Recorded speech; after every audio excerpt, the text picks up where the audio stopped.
পথাৰত মৰম ধানে নুদাই আছিলি এৰি গলি মৰমৰ ঠোঁট নৈয়ে ৰাহুতি মৰম যিদৰে এৰি যায় সেইদৰে এৰিলি মোক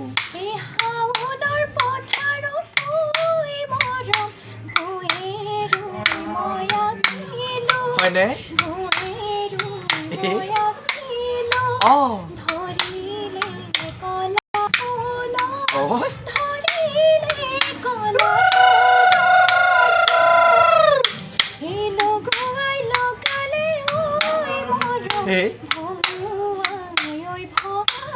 সঁচা জানো